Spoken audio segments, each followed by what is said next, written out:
So now that we'll spend time for Q&A, if you have any question, we would try to answer it.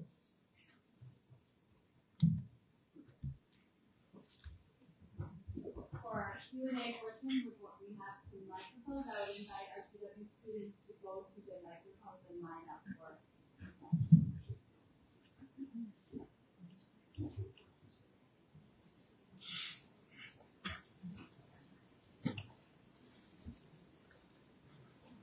Thank you so much for the meditation, blessings, and also the talk. It was very peaceful to listen to and also take that moment. My name is Vidya, and I'm a student here at GW. And I have two questions for you. The first one was, you were saying students, try to take that time every day when you're stressed to try and meditate. How do you, I guess, when you were a student, did you do that practice? And if you did, how did you keep the discipline to do it every day or do it every time you were stressed? Less unfortunate for me, because when I was a student, I didn't learn this method. And I was a really shy guy. I didn't talk much. Every day when I go to school, when I come home, I lock myself in the room. And after that, somehow I graduated. After graduated, I go to work and I come home and lock myself. The way of living, it just makes me wonder, is this what I really want? Which I'm not happy. I don't talk. If one day I talk 2 sentences with my family members, that is a very beautiful and wonderful day, which is very rare. I don't talk. I stay silent most of the time. And so by that time, I didn't know much about Buddhism. Well, I was one of the leaders in the youth. But as a youth leader, we know a little about Buddhism practicing, but not much. We didn't pay a lot of time, we didn't put a lot of time into practicing that. So for me, just spend time with myself and go to the temple when I feel sad. And for most of the time, I go to the park and talk with the wind. I talk with the wind because the wind will not betray you. I take a deep breath and then breathe out and think of all those problems in my head. I said, tell the winds, please take all these away. I don't want them. Keep doing that breathing and talk with the wind like that for a long time. That's how I deal with myself, deal with the problem. And later when I ordained to become a monk, this is something that is, I never planned ahead. I have never expected to become a monk. One day in the summer of Texas, it's crazy weather in Texas. Texas weather is very weird. And the people living in Texas are also weird. Just kidding. That's how weird am I. So in Texas, that summer when I would work, and I feel like, I don't want to work anymore. I just want to go somewhere else. And I drove myself to the temple, which is this temple where I live right now, Undao Vipassana Bhavana Center. And I saw my teachers walking at 12 p.m., walking back and forth under the sun. And I start to walk behind him. And he turned around and looked at me, what do you need? I said, I want to ordain to become a monk. Temporary. Just suddenly I responded like that. I never thought about it. That's how my journey begins. And then from there, after that, I learned and I practiced a lot about mindfulness, about meditation. And I went to Myanmar to practice it as well. So that's how I help myself by talking with the wind. Thank you. And my second question is a little less serious, but where is Aloka? Everywhere. Aloka is in your mind right now. But Aloka is not in this building. He's at the other building where we be sleeping tonight. What is that? I speak on behalf of everyone that we really want to see Aloka. Well, on behalf of Aloka, Aloka wants to rest. Thank you. Thank you.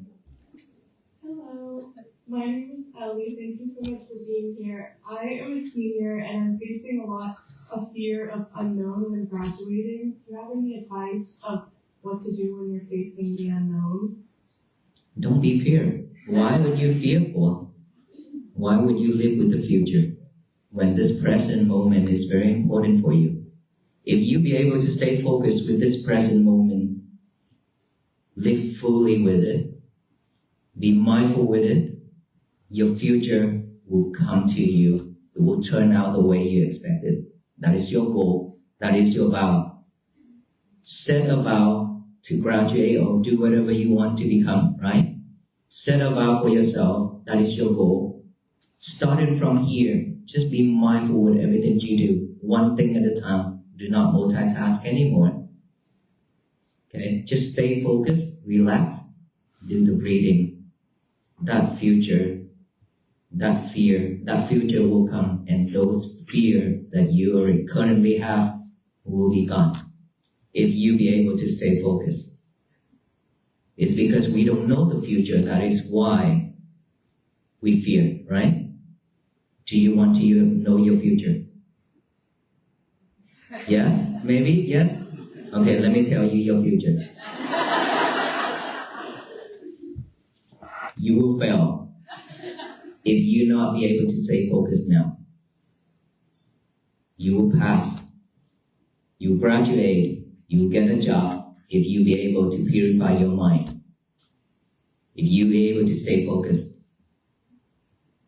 If we want to know our future, look at what we are doing right now. That tells your future. If you want to know your past, look at what you are getting right now. Because what you are getting right now, that is the result from the past. So just live with that. Okay? Thank you. Thank you. Hi, thank you so much again for coming. I really appreciate the power of your words about what it means to, if you want to see something be different, unto yourself, be different. Washington, D.C. is a funny place, what with all its politics, and sometimes, the frequent arisal of this dynamic of trying to convince people who disagree with you about something, and sometimes the timeline for needing to have a decision made is smaller than one might expect it to be able, then that might afford the ability to allow, years of somebody watch me and they learn how I am, and they come around and seeing that either of us come to see the other person is like, what advice do you have? And this obviously isn't exclusive to politics, but what advice do you have for people, especially I think in work settings, political settings where part of the job that intrinsically involves this dimension of disagreement or negotiation or reconciliation of different views? Peace always with us without any condition. When we are seeking for peace with a condition, that is not peace. So regardless of how this world operates right now, it's not just Washington, D.C., to be honest, it's everywhere. All states, the whole country and the whole world right now. It's not right now, it's been like that, but it's getting worse and worse and worse, right? So for us, it really, for me as a Buddhist monk, for us to practice, we try to stay away from all those problems. we stay focused within our problem. We have a lot on our dish already. We don't need to take anything else to put more into our dish. If we be able to live peacefully and face all the problems of ourselves, our day, our life will be much different. But for all those things that belong to the government, that is something that the government should be the person who handle it. Even us, we cannot jump in. Even if we jump in at this time or any time we're talking about politics and things like that, we could not solve anything. But for me, when we walk on this path, simply just walk and simply just raise the awareness of peace, and to tell you, if everybody are living in peace, there will be no justice needed. It's because everybody are live peacefully together and loving each other. There's no fight, there's no war, nothing. So we really no needed for all those things. It's just that how do we practice, how do we live peacefully and loving each other? That is the matter. That is the big questions. And that is how and why we want to walk and share this message, so that we can change the point of view about peace and the point of view how to live in this world. Thank you. Hello, I just wanted to say, first of all, thank you for coming and speaking with us. My question is, nowadays I find myself sometimes upset about the state of the world, and that serves as kind of a point of motivation for me. And I'm just wondering, how do you disconnect anger or anxiety from motivation? Things that propel you forward. Stay focused. Mindfulness is still gonna be the answer, right? You probably, earlier I talked about our thoughts. Just one thought that could change everything. Also with one thought, it could damage a lot of things, damage everything. And so for us to live in this world with all kind of anxiety, all kind of things in our head, and we want to disconnect all those, it's really the more we try to disconnect it, the more we'll be suffer, because it's not gonna happen. If we be able to stay focused on what we're doing and try to live mindfully on everything we do, one thing at a time, and that is how we try to avoid all those things happening around us and in our head. The more you avoided it, the more you live peacefully with one thing at a time, the more you stay focused with it, the better you are, and then you will not need to try to eliminate anything in our life. Just focus, just mindfulness practicing. Keep on practicing. You will see, once our mind is calm and pure, everything changes. Wisdom arises, it will show us the whole different world. You. I'm Alexa. Thanks so much for coming today. You spoke a lot on practices for yourself, by yourself, and I was wondering if you had any practices or recommendations on things for yourself that you can do with the community or a group of people that you trust or your friends. Well, we always have to start from ourselves first, right? Like I mentioned earlier, we want to share something. If we want to change the other, we have to start from ourselves. And also this practicing, like earlier we did a group meditation together. We could, if you are mindful enough, if you could do that and you could call a group of friends, try to have some retreat together maybe. Try to do something like that together. It will motivate you more when you have more people, instead of doing it by yourself at home. Then sometimes, most of the time, our laziness will pop up. And then it tell us, no, it's okay, I will do it later, and things like that, right? so now if you have a group of friends who have the same goal and same thoughts, same mindset, you could take a retreat together anywhere and ask your friend to join together with that. You can practice that way. Or you sign up to go to any of the retreats. 10 days retreat, that could change you a lot too. But that is how we practice together. That is how we connect with the communities. And when you have that power, if your speech is powerful and truthful, you can talk with the community. They will listen to you. And that is how you can help the communities to work together. But I said, if you practice to have peaceful life, then from there you share it with your family, share it with your neighbors, this whole society. That is how we spread peace. That is how we spread this message to all people to practice to bring peace to this world.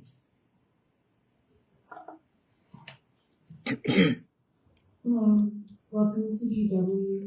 And, my name is Vicky, by the way. My question is about forgiveness and specifically how we can begin to forgive people that have hurt us deeply, especially those that we love and care for as well.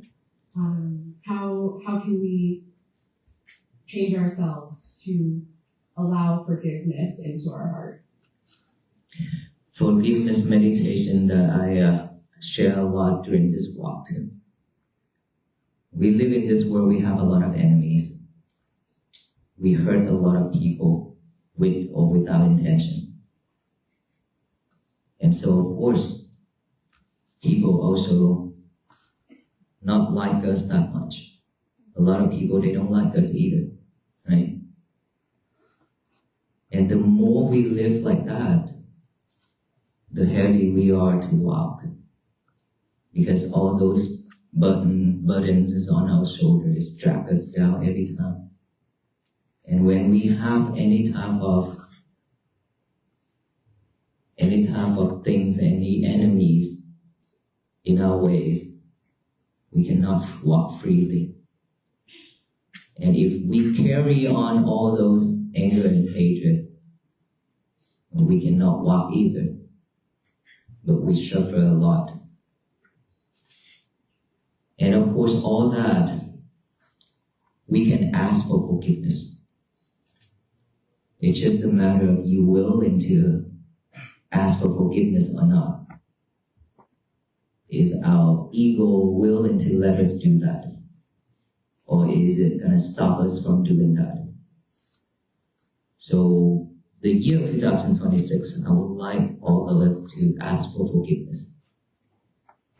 Ask all those people, our friends, our family members, the beings, all kind of beings, that if we had done anything wrong verbally, physically, and mentally, with or without intention, we are here asking for forgiveness.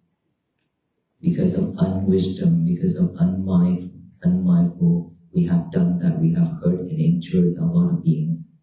So we should ask for forgiveness, and then we also forgive them if they have done the same way to us. But the most important thing is to forgive yourself. That is the hardest part. We have done a lot of things in our life that is regretful, right? When it's regretful, we remember it vividly. It's keep popping up in our head, all the time. And that is when we cannot live happily. So we should ask ourselves for forgiveness. Because of unwisdom, because of unmindful, we have committed. We have done that. And the more we live with that, the more we keep thinking about it, the more we suffer. So let it go. Let it go and give yourself a chance. Because we deserve better. If you're willing to change for the best, for the better, then ask yourself for forgiveness. That we always do when we sit meditation and when we think of all beings and put Like imagine all the beings in front of us and then we ask for forgiveness. Because of unwisdom and unmindful, I have committed so many hurtful things and injured a lot of beings. I'm here asking for forgiveness. Please, with kind heart, open your heart to forgive me. And I freely forgive anyone who have hurt or injured me. I freely forgive myself. And from here until the end of my life, I will not do it again. I will live mindfully and peacefully. Now I am free. Just do that. Relax. Close your eyes. Just think of all those. Give yourself a chance. If you still could not forgive yourself, punish yourself. I did that in front of the Buddha altar. I stand up and bow down 108 times to punish myself for that mistake. And every time when I bow down, I tell myself, from this time until I die, I will not repeat the same mistake. Please, with wisdom, forgive me. I freely forgive myself. I keep doing that, punish myself, and then from here on, from that time on, whenever that thought pop up, I switch right away, thinking of a sutta or prayer, or thinking of an image of the person who you respect, father, mother, or thinking of a mantra, a song. Switch that mindset to a different mindset. No more thinking of it. Just one time punishing yourself, enough. Forget it. That's it. Okay? The more you think about it, the worse it's gonna be. So don't think about it after you ask for forgiveness. But we should ask for forgiveness in this lifetime, so that we can be freely to walk. No one gonna stay in the middle of our path. Okay? Thank you.